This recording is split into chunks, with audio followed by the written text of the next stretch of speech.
मस्जिद नबवी का एक कोना था और एक बंदा वहां बैठ के दुआ मांग रहा था। उसके दुआ के लफ्जों पे गौर कीजिए, ऐ अल्लाह मैं तुझसे इसलिए मांगता हूं कि तू मेरा अल्लाह है, तेरे अलावा मेरा है भी तो कोई नहीं।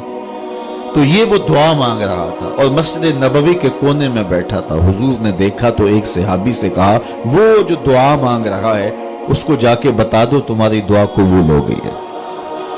वो मांग इस ढब से रहा है। तो ये दुआ अपने रब से न्याज है, दुआ खुद इबादत है। जब तुम्हारी जरूरतों का कफील वो है तो फिर उससे नहीं मांगेंगे तो किससे मांगेंगे। और जब उससे बंदा मांगता है तो फिर वो मांगने वाले की लाज भी रखता है। इन्ना रब्बकुम हय्युन करीमुन यस्तही मिन अब्दिही इज़ा रफ़अ यदैहि अन यरुद्दहुमा सिफ़रा। तुम्हारा रब हया करने वाला करीम है।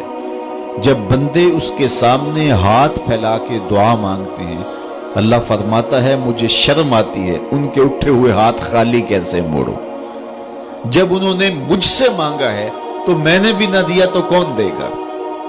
मैं एक सादी सी बात करता हूं, इतने लोग जितने लोग यहां बैठे हैं, अगर किसी दुनियादार के डेरे पे चले जाएं और उससे कोई चीज तलब करें और वो देने की इस्तात रखता हो तो वो क्या खाली लुटाएगा?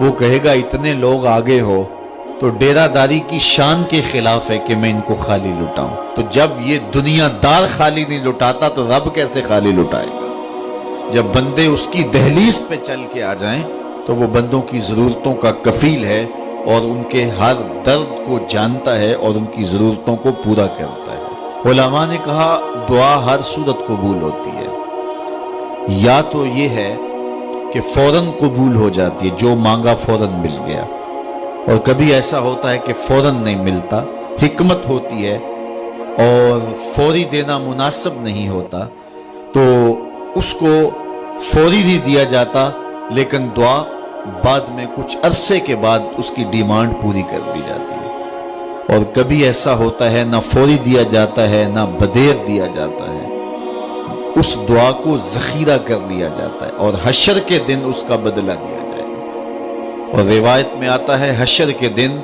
जब उन दुआओं का बदला दिया जाएगा जिनका बदला दुनिया में नहीं मिला था, तो लोग आरजू करेंगे काश के दुनिया में कोई दुआ कबूल ही ना हुई होती, सारे सिले आखिरत में मिलते।